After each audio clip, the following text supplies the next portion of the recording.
Hi, this is Nathan Markley, and this is the Nathan Markley Show podcast. This show originally aired on WNRI 1380 AM and 99.9 FM on Friday, July 3rd, 2026. This is Season 3, Episode 16. Enjoy. Yeah! Friday nights! WNRI!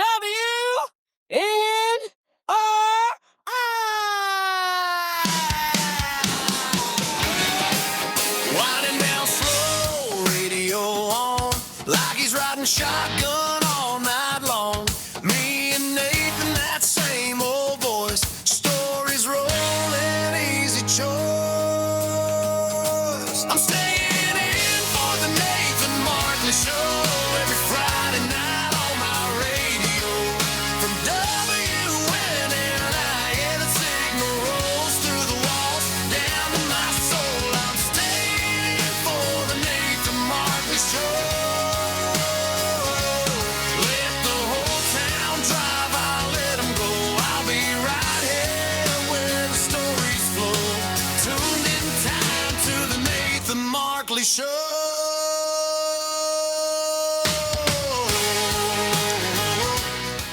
Well, hello everyone. How are you doing this Friday evening? Nathan Markley here, and you're listening to the Nathan Markley Show on WNRI 1380 AM and 99.9 FM in Woonsocket, Rhode Island. Tonight, it's just going to be me tonight. My dad is out of town, and so yeah, it would be a great show. I do have some things lined up to talk about. It'll be interesting. And I actually have a trivia question, automotive trivia question coming up later. But you can give us a call in the studio, or give me a call in the studio, or email me by visiting nathanmarkley.net/askamechanic and fill out that contact form, and I can pull it up right on my computer. The phone number to call is 401-766-1380 or 401-769-0600 or toll free at 1-800-949-WNRI. That is 401-766-1380, 401-769-0600, or toll free at 1-800-949-9674. You can also stream us live at WNRI.com or TuneIn Radio app. Show notes, links, and more are always free at nathanmarkley.net/podcast, and there's never a sign up there. You can also go back and listen to this show and the previous week's shows and future shows on that webpage too. All right. Well, let's see. Today is July 3rd, the day before 4th of July. So happy 4th to you all. Hope you guys enjoying it. A lot of you are probably getting ready to watch the fireworks tonight. I know the town I live in Rhode Island, we have fireworks this evening. And yeah. Let's see. It'll be fun. It'll be interesting, but I hope you guys being safe tonight, and enjoy the weekend too. We'll talk more about 4th of July later. I do want to get to a technology topic that I've been noticing the past week. Actually two, but one big one, I think, because I did talk about this in the beginning of the show. When I first started the show, I started talking about Apple. But Apple has raised its prices across its Mac and iPad lines a week ago, around June 25th. And the first time it's really raised the prices, and it's all due because of AI. AI has really taken a hit with AI's not taken, but driven the cost of technology parts, especially memory, and the cost of it for consumers. And because of that, now we're seeing your iPads, your Macs, your laptops, even Windows computers too. I know I buy Windows computers a lot, and it's it's interesting. It's interesting how AI has been increasing prices, but yeah. So to give a little bit the price increase, pretty much from the research I've done and look at the website, is around $100 to $200 more. So like the base iPad, so just the 10-inch iPad that you can buy, that's normally $349. Now it's $149. So the $100 increase. The iPad Air is $590. Was $599. Now it's $749. And if you remember a month ago, I talked about the new MacBook Neo, the budget-friendly Mac laptop from Apple. That was $599. That's now at $699. Yeah, Apple TV is now $199. All because of AI and the AI like Samsung and Microsoft that creates the memory. They been really pushing building making memory for the bigger companies that are building AI, because AI needs a lot of power, a lot of memory to do things. And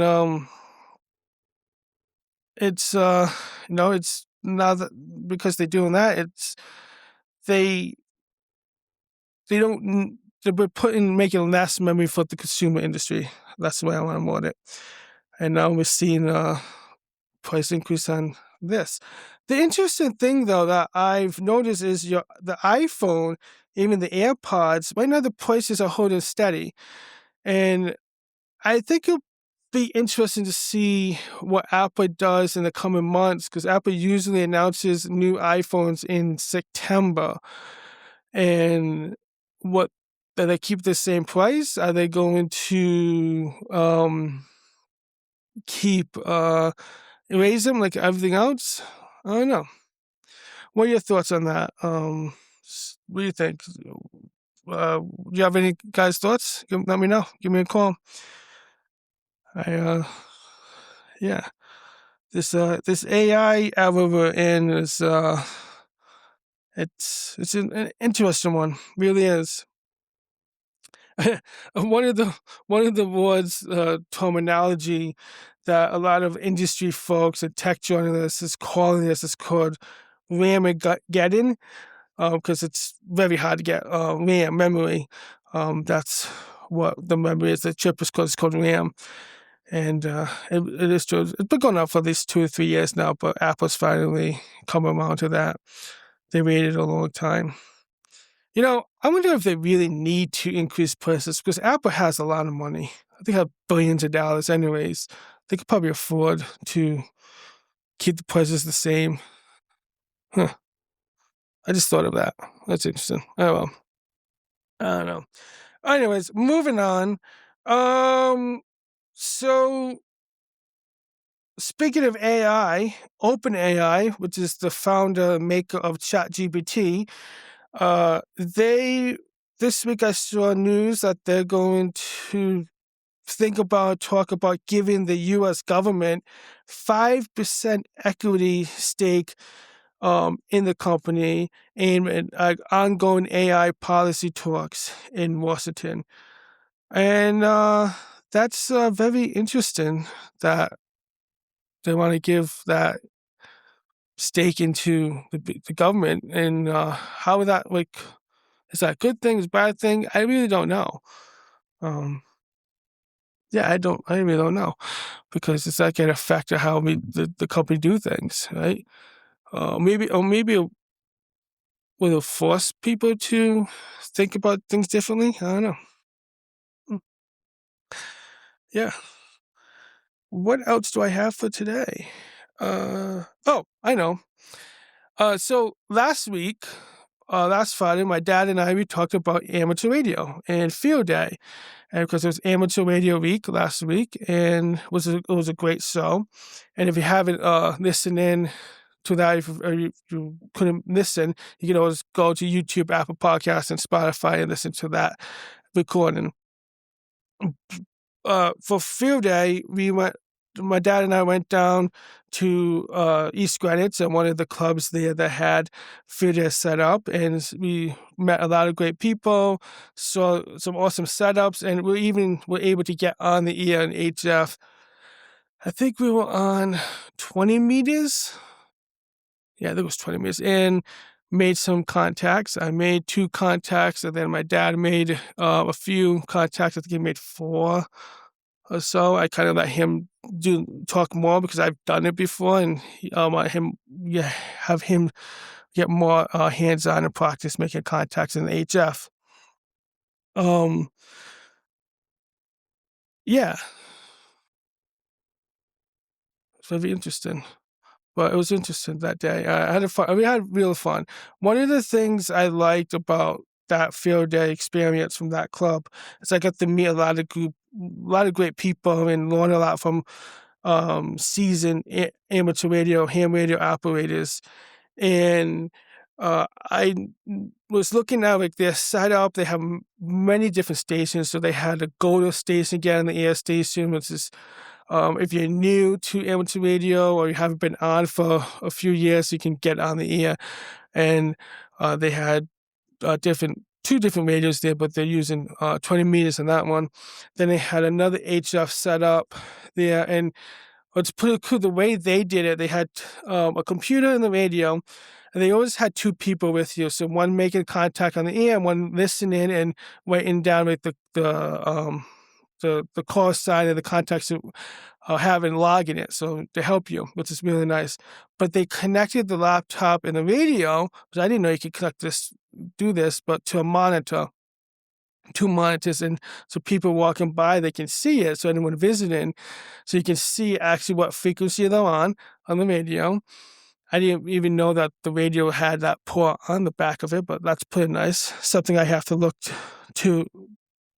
look for when I look for my HF. Make sure I get a radio with a monitor output. And then you have the login software that you use on a laptop. You can pull up a map of the country, and it colors in to each state once you make a contact in that state, and they have that up in the monitor. So that's pretty cool. Then they had another station, which is Morse code. So I was listening to them with Morse code, which is always pretty cool to hear Morse code. And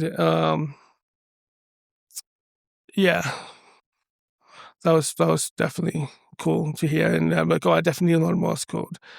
And then other cool thing I really was looking and observing was the antenna setup. But I got some ideas too for like set up like temporary antennas, or like if I just need a setup real quick. One is regular tripod stand that you could put like a speaker on or anything, and then they have the antenna on that. And they actually had they had 3 different wire antennas, so dipole, and then another antenna on the top coming off. So I think it was 4 antennas total on that one. And then the other one, which is a great idea, they had an antenna attached to a trailer hitch on the truck. So the truck was kind of stationary, and that had the antenna kind of stayed put, which is a great idea because your trailer hitch is soldered into the frame usually, and trucks are pretty heavy and can hold things. And they do have guide wires coming down from the antenna mass to make sure it's steady, it doesn't move in the wind. So I did get some ideas on how I can do different antennas, especially temporarily. Yeah. Yeah, so field day, I think it was a success, and I know the club members that I went to and that field day said they're pretty happy how many people they showed up and just made contacts for the go to And who knows, I did talk to them about their club meetings, and might go visit the club meetings one month, and see what they do, and maybe continue on this field day and getting back into it. Yeah. All right.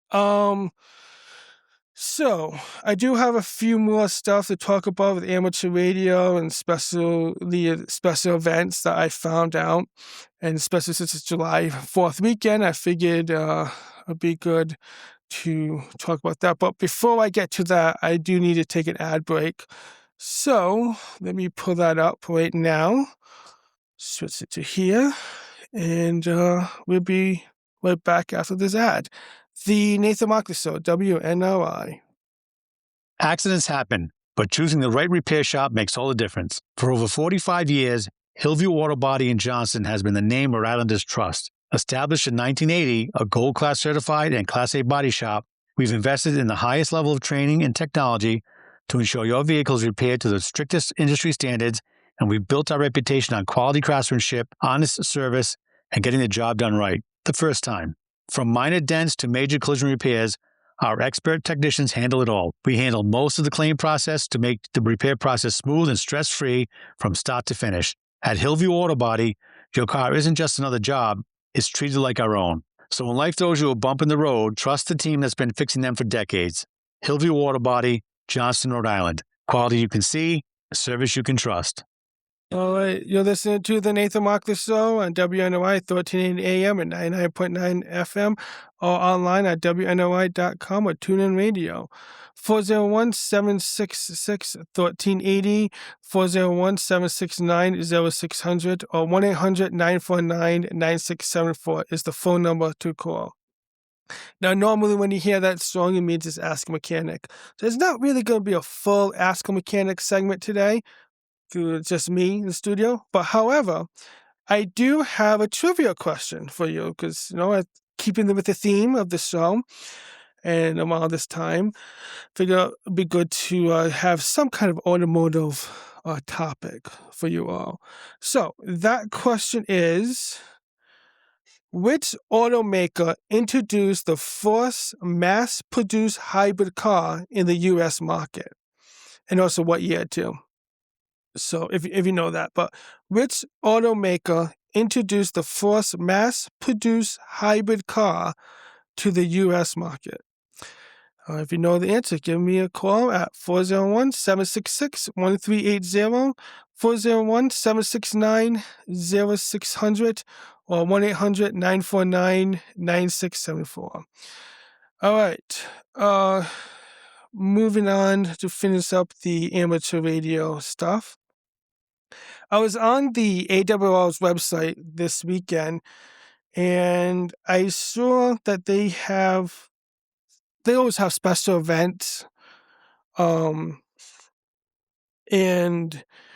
one of the events I saw goes hand in hand with the July 4th and the 250th American birthday. It's called Rock All States. And it's a year-long program, so still in effect. I think it started in January, February, it goes to the end of the year, that ham radio operators try to make contact in all 50 states. And then I think the ARRL gives some kind of award out. And I'll leave a link in the show notes too, but it sounds like the ARRL, they have a station, I think it's WA1 or something like that. But this station, it's portable. They have portable stations too, but it's usually someone going out to different states. If you make a contact there, you can get points for that. So I thought that was pretty cool, that they have that special event to kind of tie into America 250 birthday, and a way to get people to make contacts and get on the radio. Yeah. Then I also saw that there's a few cities that having special special events for active ham radio operators. July 19th, I think it is. Yeah, something to do with the World Cup. So I didn't really look into it because it wasn't interesting to me, but I figured I'd throw it out there. If you want to look into it, you can look up the station WC5WC, active on the air through July 19th, and it's a way to just get contact. Yeah. What else? What else? What else do I have? Oh, no, of course. So, I wanted. Did I skip something? Oh, I did skip something. Oh, yeah. Actually, I did skip a tech news too, but I'll get to that a little bit. Oh, no, we'll talk about that now. Just like Apple, as I mentioned, raising prices, Microsoft also raised their Xbox console prices by $100 to $150 for the same reason, and has warned that the storage and memory prices could double again by the fall 2027. So as we see, there's a lot of companies raising prices too. I knew I forgot something there. All right, so I don't know if this is going to work or not, but I did bring my laptop in, and I know I could plug my laptop into the console, so hopefully we can do this. But this past week, actually the past couple months, I've been working on an episode for my work. I have a podcast there called Unstoppable Futures. And Unstoppable Futures is a podcast for young adults with disabilities, and we talk about many different topics. And I want to kind of give a teaser to that episode because it's kind of the season finale episode to end season 1. And it's all about their self-direct support team at Ripon. And I think it went pretty well. And I figured, why not play a little bit on the radio? So I don't know how long I'm going to play it for, but I think I'm going to play a good amount to it, but just enough to pique your interest. And we'll see. And if you want to listen back on it, you can. I'll leave a link in the show notes. But if you just go onto YouTube, Apple Podcasts, or Spotify and type Unstoppable Futures, you can see that episode there. It is video, so which is good. So you get to see me, and you get to see my guest. And we have 8 episodes in season 1. So it's the 8th episode was the season finale, and it was pretty fun. And I have some great stuff planned for season 2. Yeah. So I'm going to pull that up right now. All right. Give me one moment while I switch here, if I can find it. All right. Yeah. But yeah. Hello, everyone. Thank you for joining me in the podcast. Hi. So why don't we first go around and introduce everyone and tell us a little about yourself, what you do. Hi, my name is Sharon. I am the manager of the Self-Directed Support Program. I've been at Ripon for 10 years, and I am the mom of 2 children. I have an older son who is leaving school services and going into adult services full-time.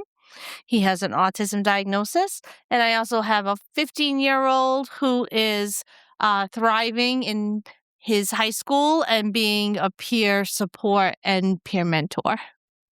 Hi, and I am Jane DeMello. I'm one of the support navigators in the Self-Directed Support Program at Ripon. I'm a former special education teacher. I've worked in early intervention, preschool, high school, and my last gig was, for a while, a transition teacher.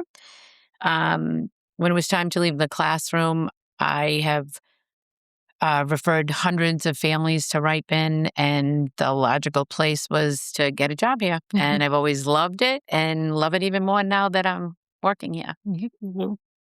My name is Laura McCree. All right, well, I'm going to stop it right there because I just noticed we have a caller. So we're going to take this first call. So we will push this button here. Time, I'll call back. Oh, hello, caller. Hey, what's up? Hi. How you doing, Nathan? I'm doing good.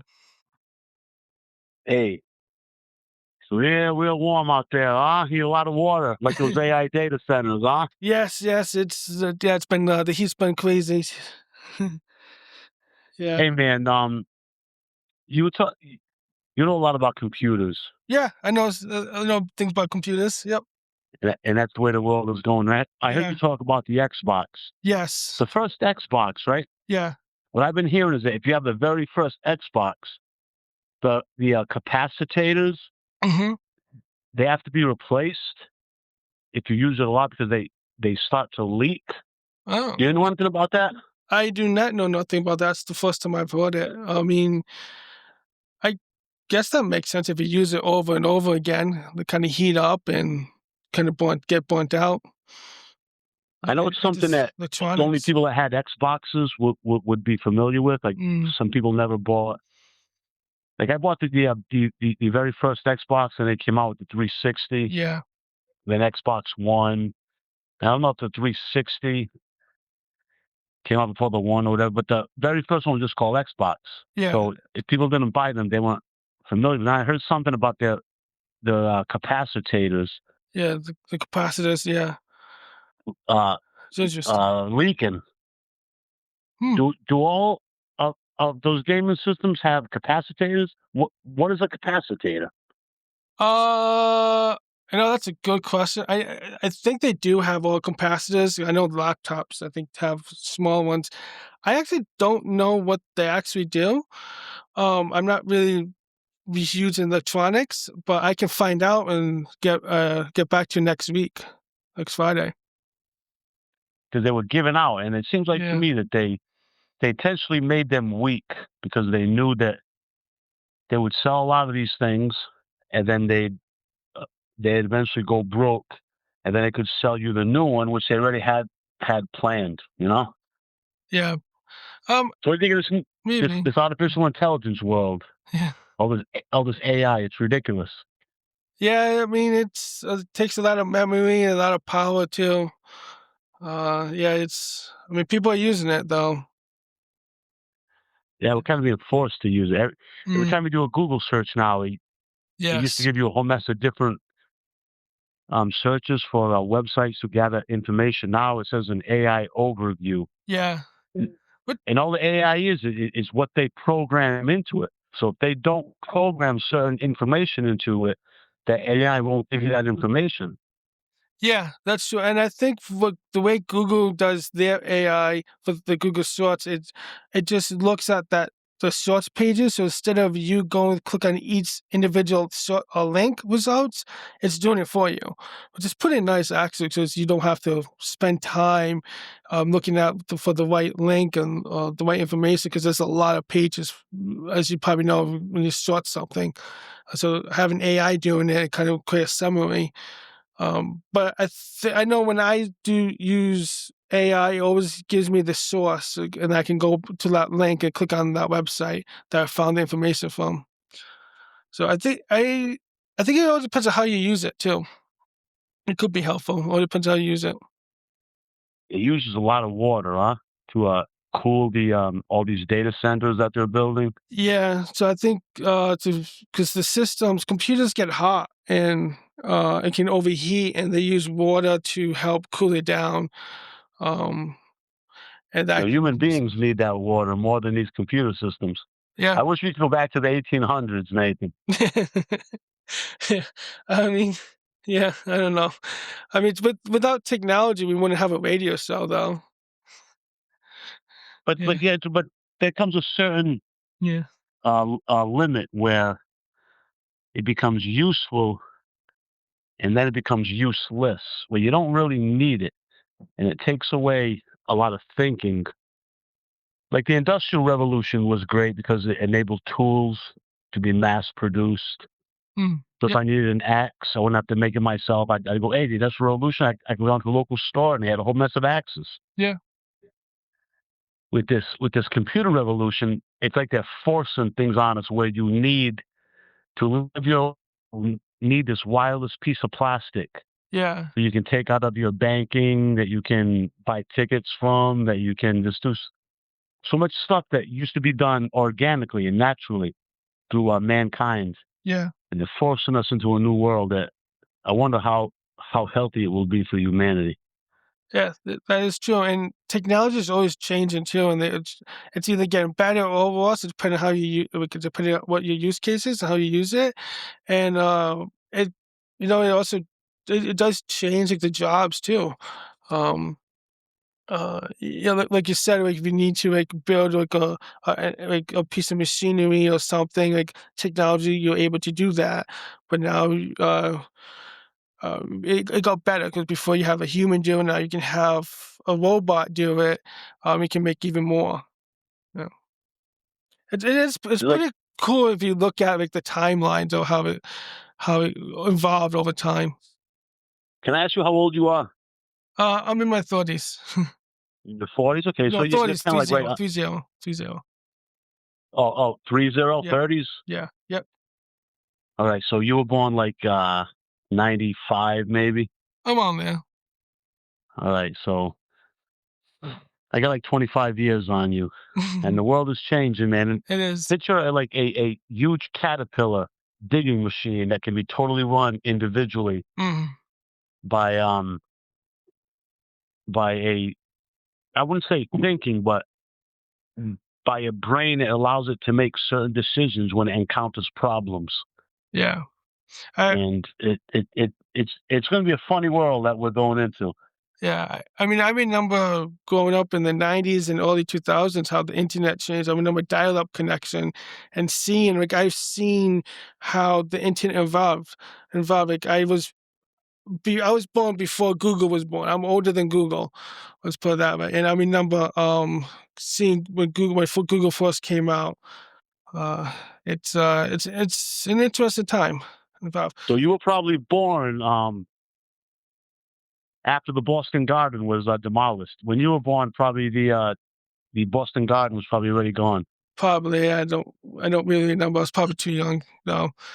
But it was nice talking with you. I do have All another right, man. call Take that I care. wanna get Take to. care. Yeah. Thank you Yeah. for the time.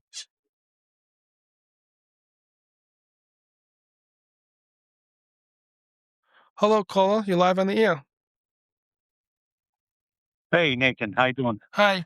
I'm doing good. I got two answers for you. First Okay. of all, the person I just called, they're called electrolytic capacitors. It's one type of capacitor, Okay. and they do leak with age, and it changes the parameter that it works with it and helps to stabilize the circuit. Okay. So he's right. I don't know specifically about Xbox, but if it has electrolytic type capacitors as compared to the other type disk capacitors, Yep. electrolytics will leak over time. So if it has them, they're probably leaking and they're out of specification. And that's very common in anything with electronics, like radios and other devices Hmm. that get that age. So he's right. Electrolytics do leak, and I don't think they put them there on purpose or use electrolytic to make them leak so they become obsolete. It's really just a cost factor. Well, yeah, well, that makes sense too. 'Cause probably wear and tear too kind of um how degrades it down to Yeah, or times. over They time. don't really wear out. I mean, they time makes them leak. Mm. Age. Cool. So yeah, you can replace the electrolytic capacitors and get everything working the way it should, the way the circuit was designed, no matter what the component is, or if it's a radio, etc., Yeah. anything electronic. Yeah. And there's a measurement, there's a capacitance tester that can be used to measure the capacitance of them to see if they're out of spec. But visually, you can see that they're leaking. There'll be like typically like a rust-colored fluid coming out of them, or they swell up Hmm. before they leak externally. They swell up, like looks like they're blistered. That's a visual indication that they're bad. Interesting. Yeah, I know a little bit of electronics too. I don't know about computers. I know about electronics. I mean, computers full of electronics. Yeah. Huh? I said computers are filled with electronics, so it's kind of how they work. Yeah. Oh, you said you have Okay, another and answer for me? yeah, that electric car. The electric car? Yep. Yeah. Oh yeah, this is the Honda Insight beat the Prius to the market. So when you say American made, I don't know if that's going to answer your question, but first one sold, mass produced, for the United States market was the Honda Insight. Then Prius came over, and the Insight was introduced in 1977, and the Prius was being sold in Japan from 1997. Still is being sold there, but it didn't come over till a few years later to the United States. Yeah, until in the 2000s. Yeah, because Right. I think Now there was another vehicle. the Honda Insight reached earlier than the Prius, but I think the Prius is more mass market hybrid, I believe. Right, but the Honda Insight, they were available and sold in the United States. Yeah. I mean, even before that, the EV1 from General Motors, EV1 was one that GM released, and it wasn't very popular. They sold about, when I say sold, they leased about 1,200 in the 4 years of production, or when they were available. And General Motors took them all back and kind of destroyed most of them. They didn't want to go to market because of battery issues and expensive proper batteries they would require. Interesting. Yeah, I mean, Yeah, it was introduced in 1996. Yeah. The EV1. Yeah, it's very interesting that it's, even though we have electric cars today, it's new, but like they've been working on it for over a couple of decades now, or a few decades actually. Because hybrid, yeah, so it evolves. Like as I mentioned earlier, with the other call, technology evolves and gets better. Yeah. Okay, I just wanted to share that. I got to get back to what I was doing here. Well, thank you for calling. Yeah, good show. Thank you. Bye-bye. Bye. All right. That is a great segue to our next ad break and sponsor, the Nathan Markley Show, WNRI. If you or anyone that you know would like to buy or sell a property, Lydia Smith, a realtor with the Century 21 Stachurski agency, would like to chat with you. Lydia has over 15 years of experience in the real estate profession and is well known for her professionalism. She has sold many properties over the years as a professional realtor and is well respected due to her experience in and knowledge of the Northern Rhode Island real estate market. You will be pleased by her quick response, her attention to detail, and her remarkably high level of integrity. Having purchased 2 homes and selling another myself, I can appreciate Lydia's knowledge, success, and professionalism as a trusted realtor. You can reach Lydia by calling her at 401-808-0430. Lydia promises a quick response to your call. Again, call Lydia Smith, professional realtor, at 401-808-0430 for your property buying or selling needs. The Nathan Markley Show, WNRI at 1380 AM and 99.9 FM, or online at WNRI.com on TuneIn Radio. 401-766-1380, 401-769-0600, or toll free 1-800-949-9674 is the phone number to call. All right. Well, thank you for the 2 calls for calling in. And they answered that trivia question. What automaker introduced the first mass-produced hybrid car in the U.S. market? It was the Honda and the Prius. And that story is pretty interesting to me. I didn't know that actually, but yeah, I mean, it's technology evolves, and it's pretty cool that they kept involved in working on it to get where we are now today. But I do want to continue on playing a little bit of the season 8 Final of Unstoppable Futures teaser, because I think it's a good episode, and I kind of want you guys to hear it and also promote it. So I'm going to continue with that, and then we'll come back. I'll talk more about other stuff I have to say. So here we go. To remain independent. Consumers that utilize self-directed services have been found eligible through the funding from their Medicaid home and community-based long-term dollars through BHDDH, and that stands for Behavioral Health Care, Developmental Disabilities in Hospitals, and specifically the Division of Developmental Disabilities. So how does someone know they're eligible for self-directed? Do they have to apply or? Yes. So, starting at age 16 and 10 months, that's the earliest you can be found eligible. You can apply to be found eligible for services for Medicaid. There's a process through applying for adult services for after school services end. You would access these services starting at age 18 or up to 22, anywhere in between. As long as you're in school, you can access a portion of the community-based dollars. And then once you leave school services and take your diploma, then you can access your full tier. Prior to graduation or walking the stage, you will also engage in what's called a supports intensity scale interview, and that will help determine what your funding tier is going to be. Okay.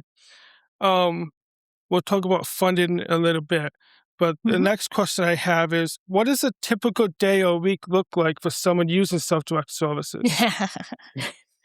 There is no typical day. That's what makes self-directed so special.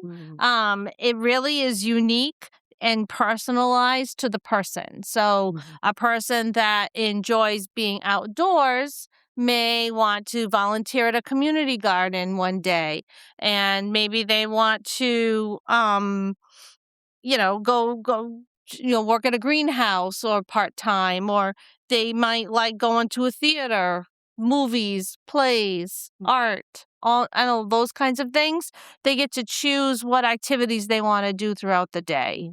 So like if they maybe go to the YMCA, they can use the self-direct support fund for a membership for that? That is correct, yes. And that's usually what's called through goods and services. That's one of the purchases you can make when you self-direct. It really starts with once you're assigned your fiscal tier, your funding tier, then you pick your what's called a fiscal intermediary. Okay, so that means that they're the people that help you control the budget, and they also will help you with the purchasing of goods and services. It's important to know that when you self-direct, it's not like, hey, Jane, here's a check. Have fun this month, right? That's not how this works. All the funding and all the spending is through an agency that controls the money, and everything has to be connected, channeled back to what's called a person-centered plan.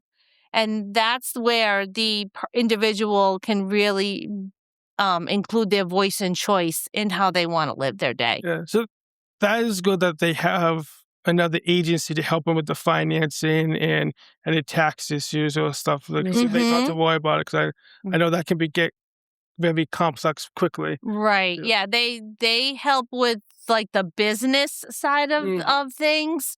The individual that self-directs is really in charge of who they want to hire, how they want to train, what kind of training, what kind of qualities do they want in their person. I think we're going to talk about that a little bit. Talk a little bit more, Does somebody else want to add? I want to say the fiscal intermediary also does like the screening of employees. So once you've found the person you want to work with, that's how they will do the background check, the tax paperwork, make sure the staff can legally work, check they have a clean driving record. Exactly. Yeah, they have that's important. Things the red flags that you would really want to know. And they're paid through the fiscal intermediary. Yes, they get the paycheck through the taxes, everything like that. That takes a lot of stress and workload off the individual too, and the families too.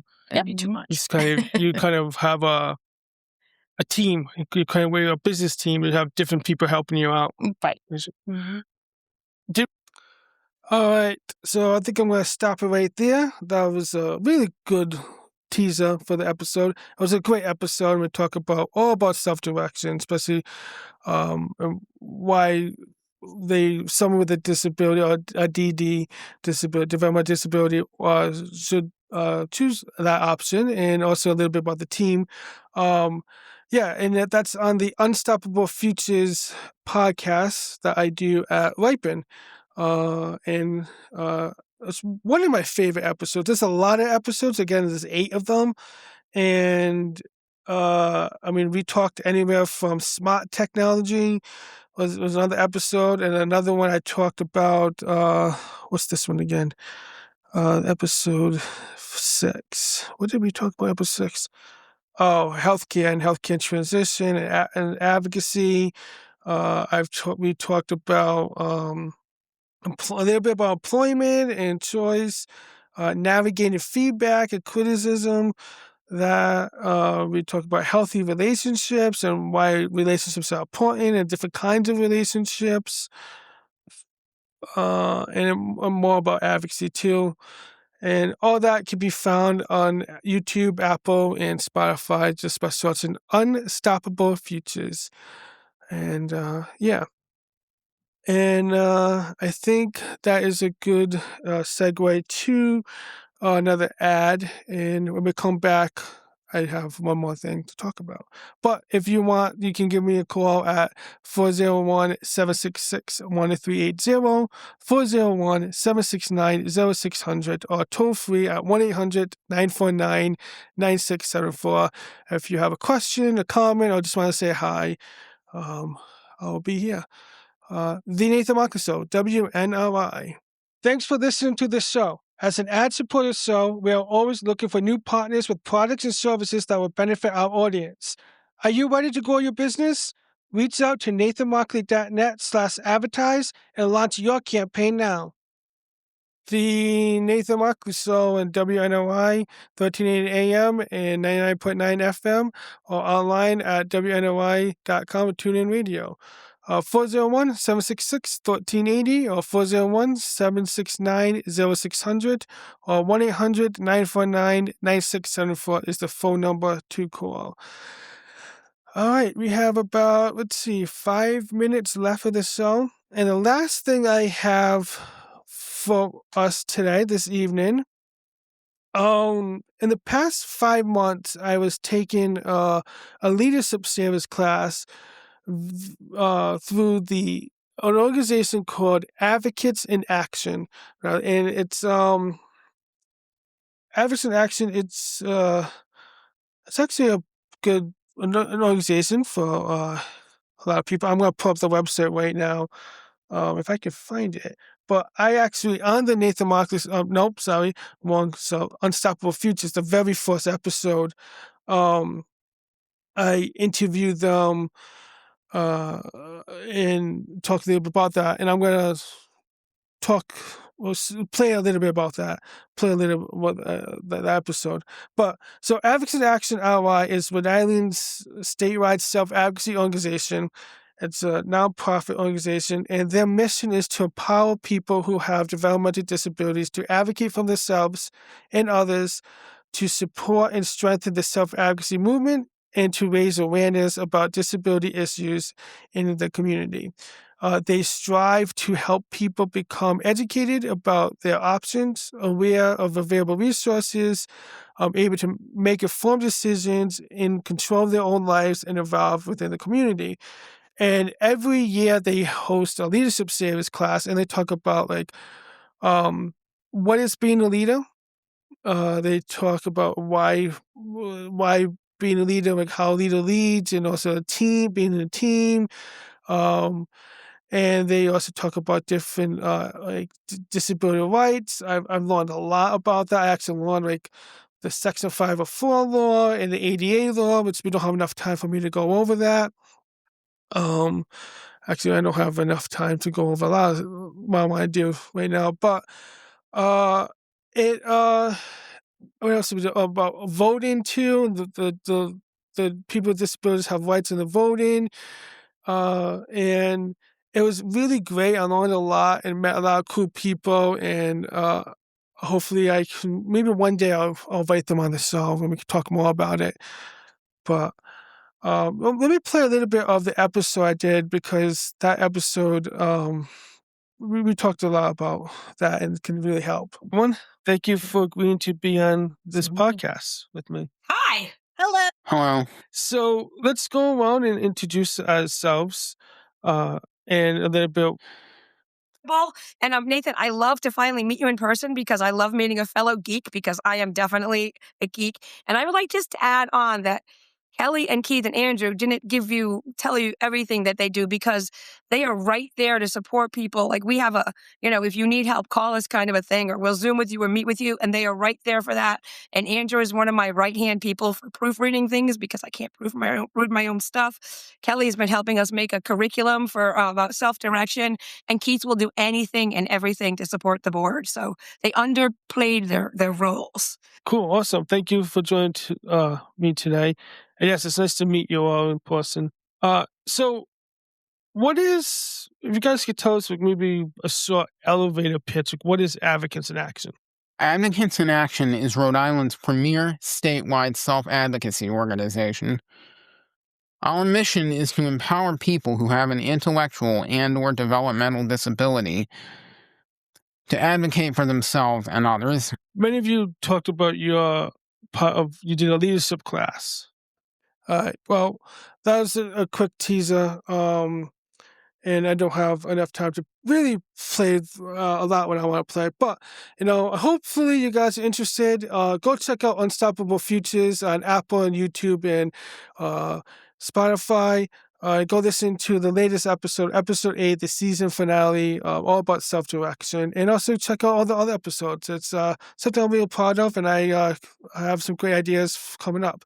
But it is that time that we have to come to a close. Thank you all for listening to the Nathan Markley Show for this Friday night.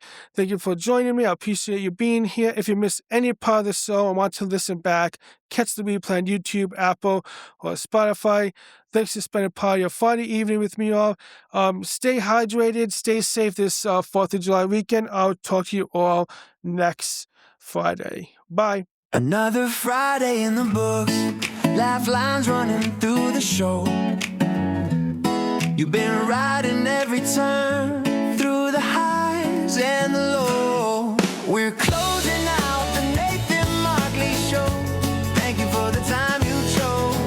Same place, same dial, See you next week on WNRI.